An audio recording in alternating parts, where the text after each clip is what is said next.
Passons maintenant aux porte-paroles. Toutes les personnes que nous avons évoquées jusqu'à présent sont pour certaines de simples croyants ayant choisi une voie religieuse. Cependant, ce choix est souvent influencé par une ou plusieurs figures de référence.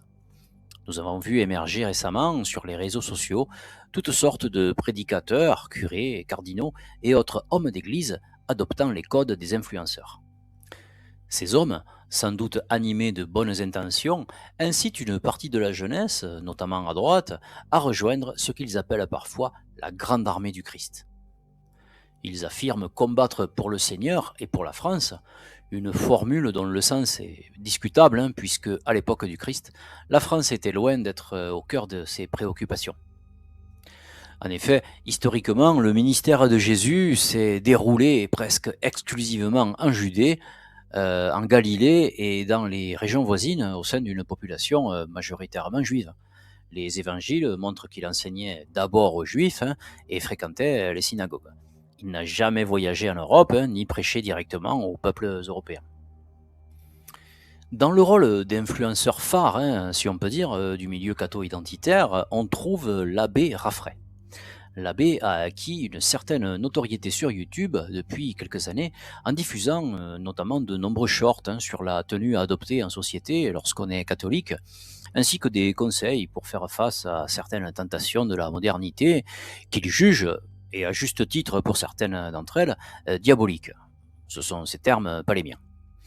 Il est aussi invité depuis peu à débattre avec des personnalités politiques, notamment sur le plateau de Boulevard Voltaire avec Éric Zemmour. Ce qui est intéressant dans les deux extraits que nous allons voir, ce n'est pas un double discours de l'abbé.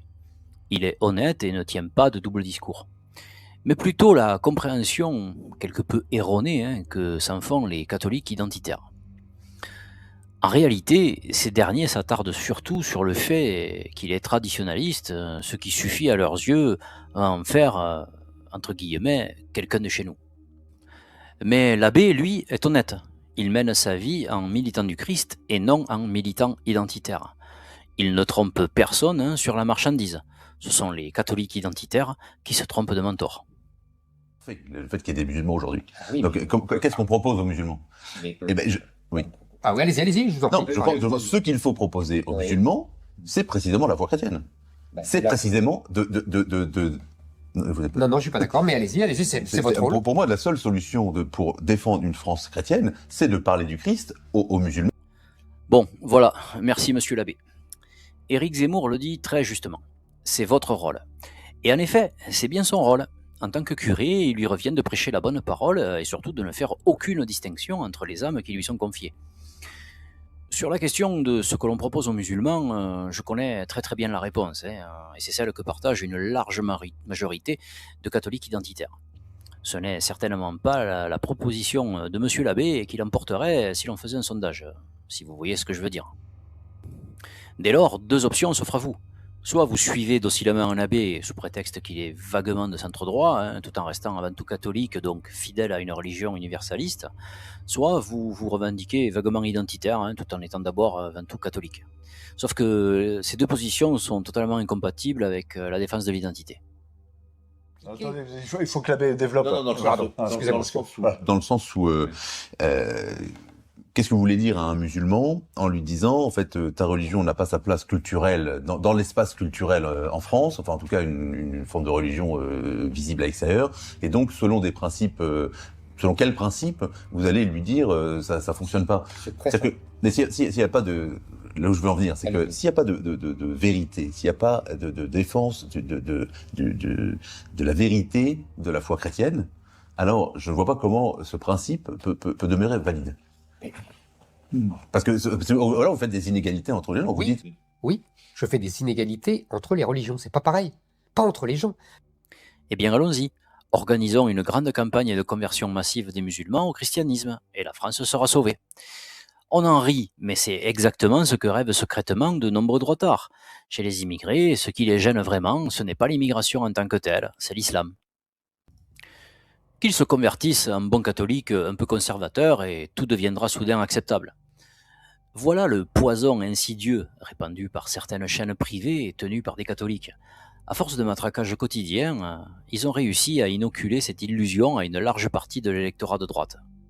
Et dans beaucoup de pays, on a un phénomène qui est très intéressant, qui est un phénomène historique.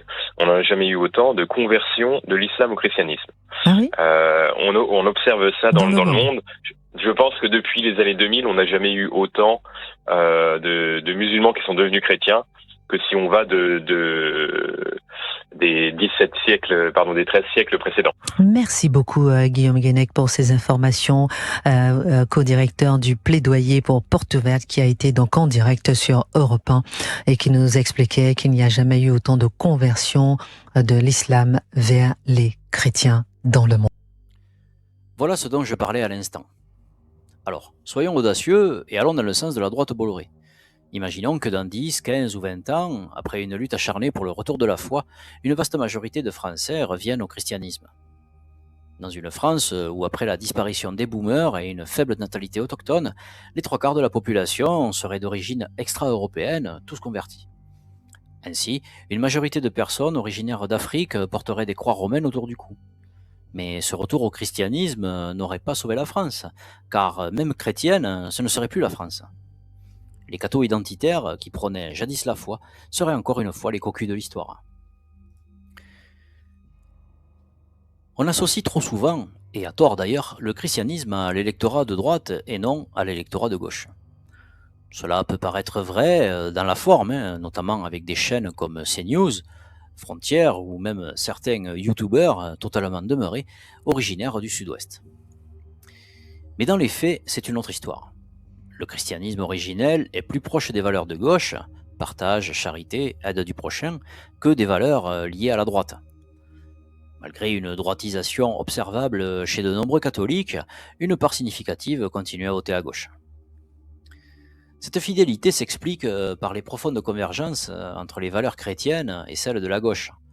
Le christianisme met en avant l'amour du prochain, la solidarité avec les plus pauvres, la justice sociale et l'accueil de l'étranger, des principes au cœur de l'Évangile. Les encycliques sociales Rerum Novarum et Centesimus Annus ont inspiré le catholicisme social, la réduction des inégalités et la dignité de chaque personne. Pour ces catholiques, la gauche incarne concrètement la charité évangélique et la fraternité universelle au-delà des clivages partisans. Cette sensibilité s'exprime particulièrement chez les pratiquants attachés à la dimension sociale de leur foi. Prenons l'amour du prochain. L'amour du prochain est au cœur de l'enseignement de Jésus. Dans l'Évangile selon saint Luc, Luc 10, 25-37, la parabole du bon samaritain illustre parfaitement cette exigence. Un homme est agressé et laissé pour mort sur la route de Jérusalem à Jéricho. Un prêtre et un lévite, figures religieuses respectées, passent leur chemin sans s'arrêter. C'est un samaritain, considéré comme un étranger et un ennemi par les juifs, qui s'arrête, panse les plaies, transporte la victime et paie son hébergement. Jésus conclut « Va et toi aussi, fais de même ». Ce qu'il faut comprendre, c'est que le prochain n'est pas seulement celui de notre communauté ou de notre groupe. C'est toute personne dans le besoin, sans distinction d'origine, de religion ou de statut. Pareil pour l'accueil de l'étranger, qui est un commandement biblique maintes fois répété. Dans l'Ancien Testament, Dieu rappelle aux Israélites « Tu ne molesteras pas l'étranger, ni ne l'opprimeras, car vous-même avez été étrangers en Égypte. » Exode 22, 21. Dans le Nouveau Testament, Jésus s'identifie directement à l'étranger « J'étais étranger et vous m'avez accueilli. » Matthieu 25, 35. Ce qu'il faut comprendre, c'est que refuser l'accueil, c'est refuser le Christ lui-même. L'Église voit dans le migrant ou le réfugié le visage du Christ. Les papes successifs, notamment dans la doctrine sociale, insistent sur les 4 verbes « accueillir, protéger, promouvoir et intégrer ». Cet accueil n'est pas naïf, mais il repose sur la dignité inaliénable de toute personne humaine créée à l'image de Dieu. Enfin, la fonction sociale de l'Église envers les plus démunis. Dès ses origines, l'Église exerce une fonction sociale à travers la diaconie, le service. Les actes des apôtres montrent les premières communautés partageant leurs biens pour que personne ne soit dans le besoin. Au fil des siècles, l'Église a créé hôpitaux, orphelinats, maisons d'accueil, écoles et œuvres caritatives, comme Caritas aujourd'hui.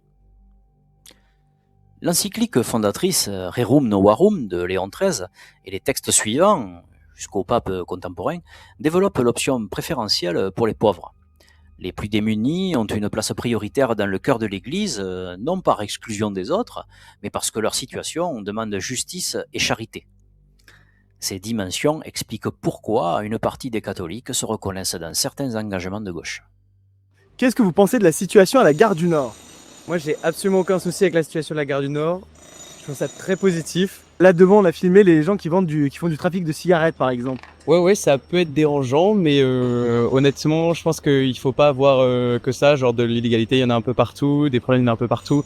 Et je pense qu'on est dans une situation vraiment pas très problématique en France aujourd'hui. Le vrai problème aujourd'hui, c'est les inégalités qui savent vraiment, il y a des gros soucis là-dessus. Pareil, il y a des gros soucis en termes de crise environnementale. Ça, voilà, c'est les vrais dangers, les vrais risques sur lesquels il faut s'axer. Moi, je suis chrétien vraiment profondément. À partir de là, à partir de mon engagement chrétien, je pense que c'est trop important de vraiment mettre en avant ces sujets-là, parce que c'est ce que nous a dit le Christ, quoi. Et donc, c'est vraiment sur ça que je veux m'axer. Entre nous, le journaliste de Frontières, média très proche de CNews, a dû prendre une bonne leçon de catéchisme. Plus sérieusement, la réalité du christianisme, c'est qu'il est bienveillant avec tout le monde.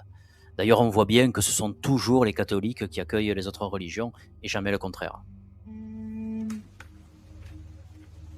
أم حسبت أن أصحاب الكهف والرقيم كانوا من آياتنا عجبا إذا والفتية إلى الكهف فقالوا ربنا آتنا من لدنك رحمة ربنا آتنا من لدنك رحمة وهيئ لنا من أمرنا رشدا فضربنا على آذانهم في الكهف سنين عددا. Cette vidéo capture une scène édifiante d'un rassemblement interreligieux en pleine nature. Des prêtres catholiques participent à une cérémonie où un orateur récite des versets du Coran, apparemment la sourate de la caverne. Ce spectacle est celui d'une capitulation symbolique.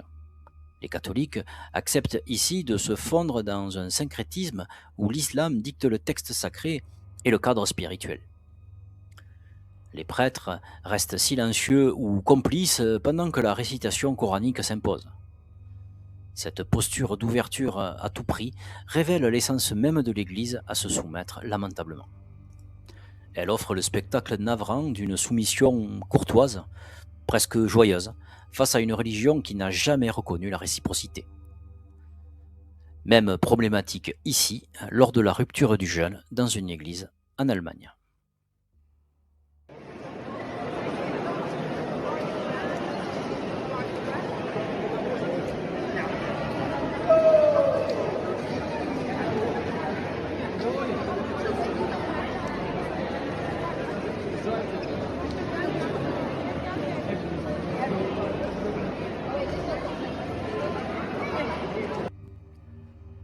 Cette vidéo touche à sa fin. Pour conclure, on ne peut pas parler du christianisme sans évoquer un de ses textes fondateurs, un texte qui prend une place très importante si on veut comprendre le cheminement de Jésus et surtout s'imprégner de sa parole. Ce passage, c'est le Sermon sur la montagne. Le Sermon sur la montagne de Matthieu 5-7 constitue le cœur de l'enseignement de Jésus.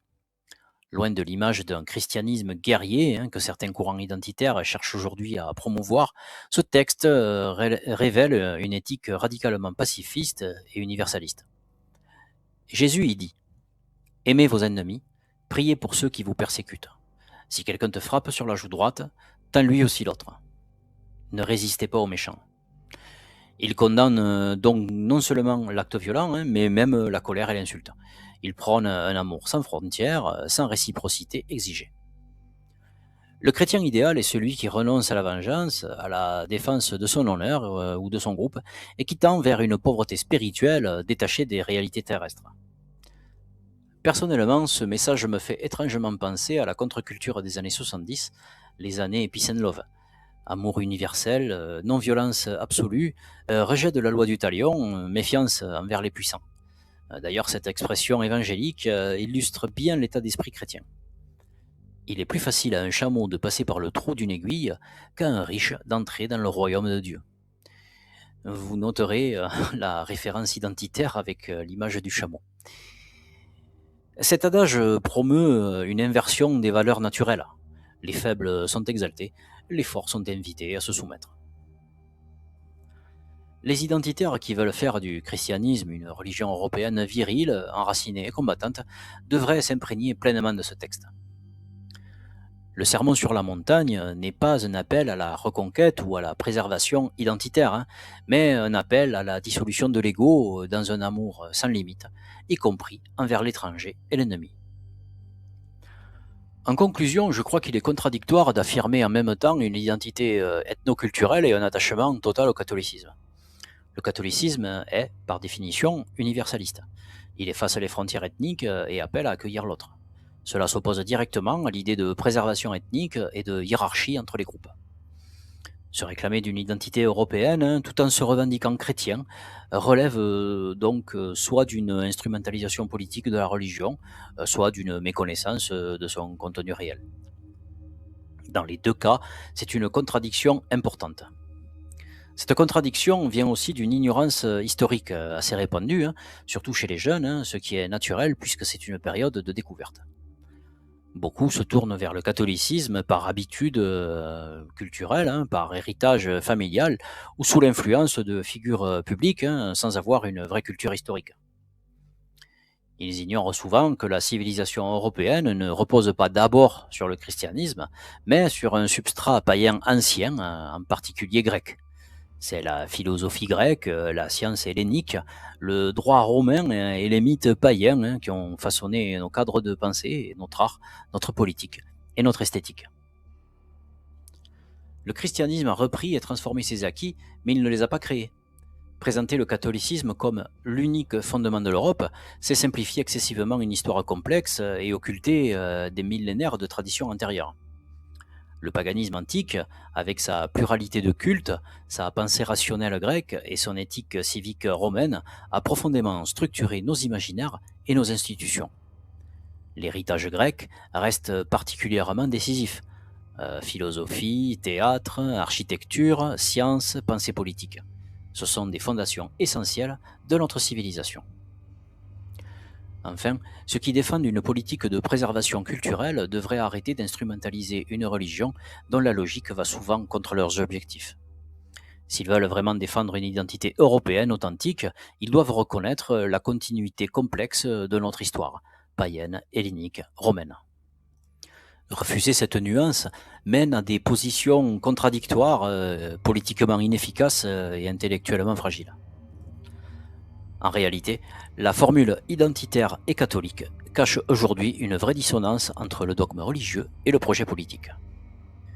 Pour être crédible, toute démarche identitaire doit s'appuyer sur une connaissance historique sérieuse. Reconnaître le rôle central du paganisme antique et de l'héritage grec permettrait des débats plus honnêtes sur ce que signifie réellement préserver notre civilisation. En somme, plutôt l'Iliade et l'Odyssée que la Bible et le Nouveau Testament.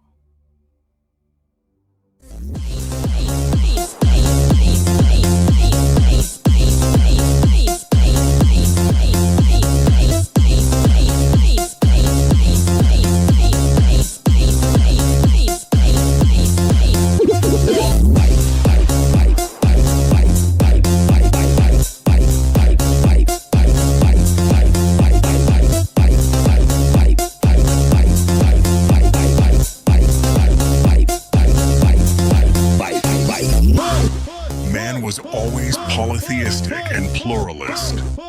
Many gods and many pantheons. Monism and monotheism are for mental midgets. Mental midgets.